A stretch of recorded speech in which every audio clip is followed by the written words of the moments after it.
of the word being ascribed in cinema was to the Bharatanatyam guru Varuvu Ramya Pillai.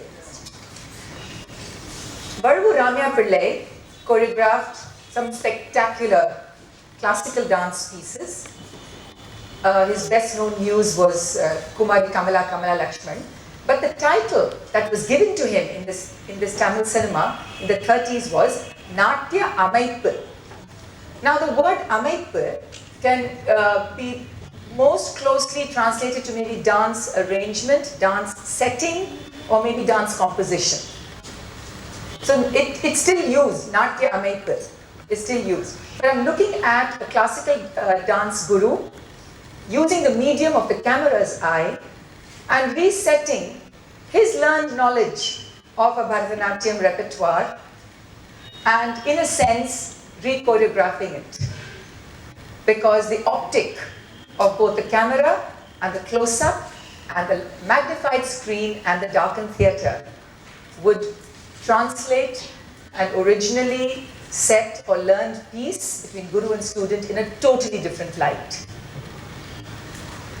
With Indian dance, and I refer now primarily to classical dance, it is so wedded to text and music and the accompanying rhythm. And it has already inherited a huge body of movements and patterns. So are we talking about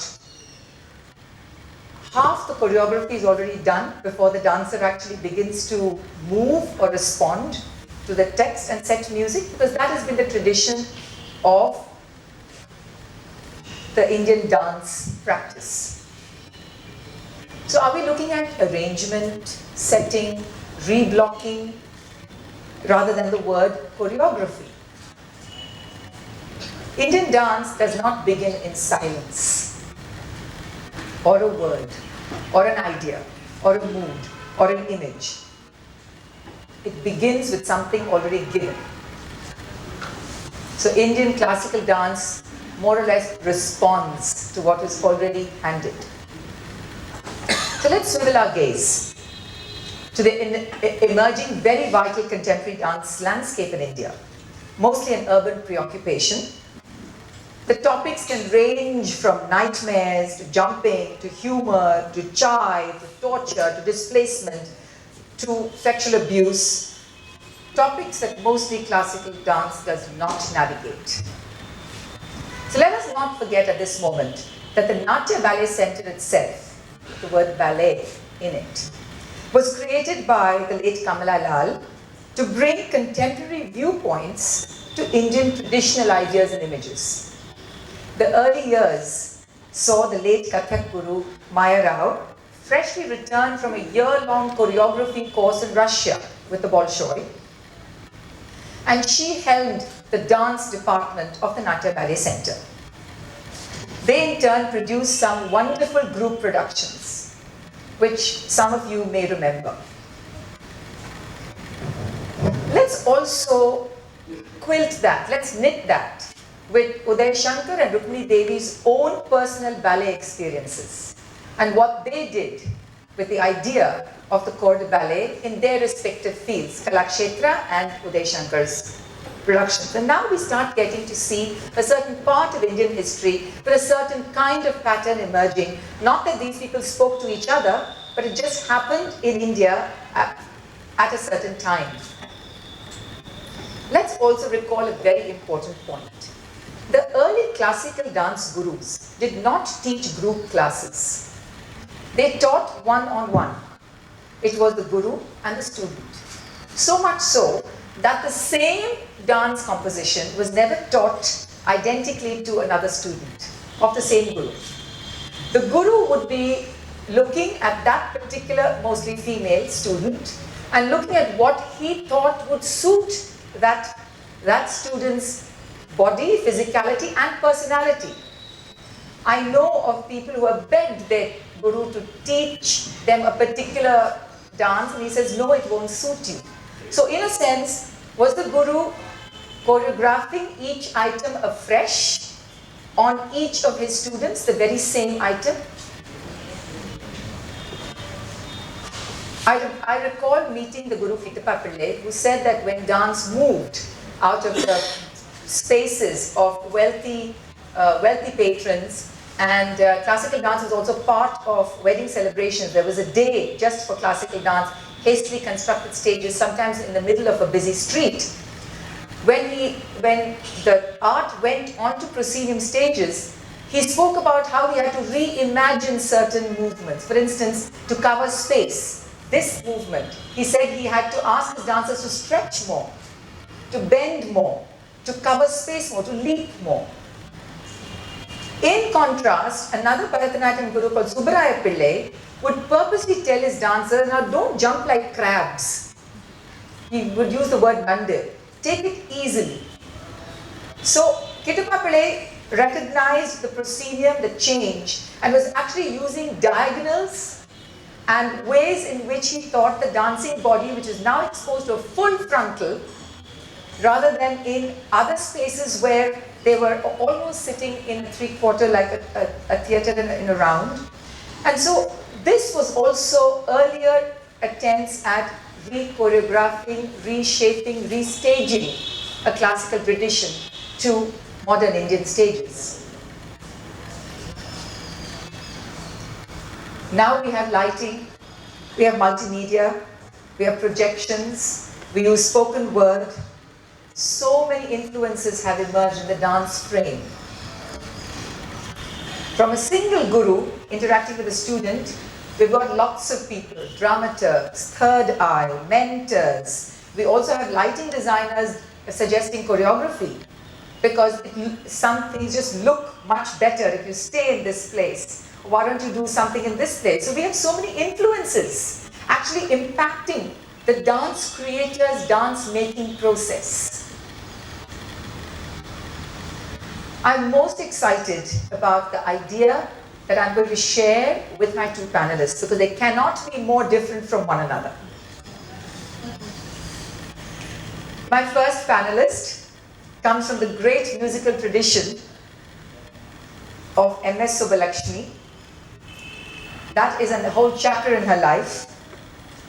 But she also has a remarkable mother through whom she has had a window into Rukmini Devi's Kalakshetra, and a fantastic literary foundation by her grandfather, Kalki Krishnamurti, a wonderful writer and a social activist. Gowri Ramnarayan has also enjoyed a professional life in writing about dance, theatre, music and cinema through her long stint with the Hindu. But now she's creator of Just Us Repertory, a theatre company, and she spends her time dreaming, creating, staging and traveling the world with her productions in a genre she calls choreo theatre. Welcome, Gowri Ramnarayan.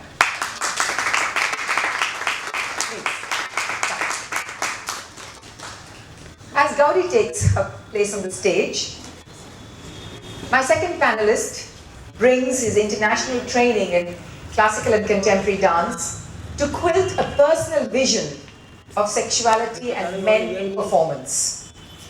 At a recent dialogue initiated by the Gati Foundation, of which he is the director, he spoke candidly about addressing his personal diary as the grist for his choreography mill. As performer, director, ideator and now arts administrator, I invite Mandeep Raikhy to join us on the stage.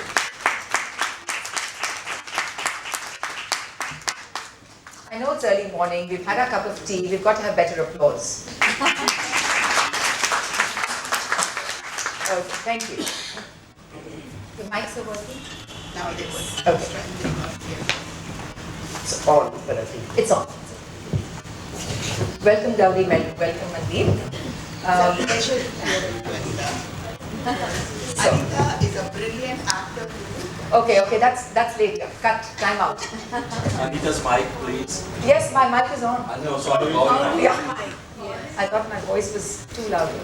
Okay, Gowri's mic is on. Gowri, just say something. Hello, can you hear me? No, it's not. Shall I project my voice? Yes. Put the time.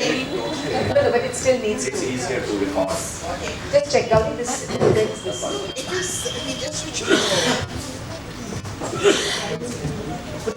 But he says, Oh, it's okay. it's okay there. I think it's not good. Hello, we tested it once. Okay.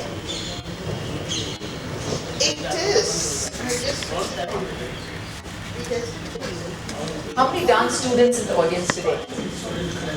Oh, good. I expect to hear your voices. Yeah. Hello. Can you hear me now? Yes. So the mic is still not on. As well. I'm not as well. Till that works. Okay. All right. Give that. I'm going to invite both my panelists to talk a bit about, very briefly about their work and show one or two clips that they have already organized. After which we will get into discussion amongst ourselves and then open it out to the audience. At any point when some of you want to ask questions, I want to just suggest that you ask the question rather than making long commentaries.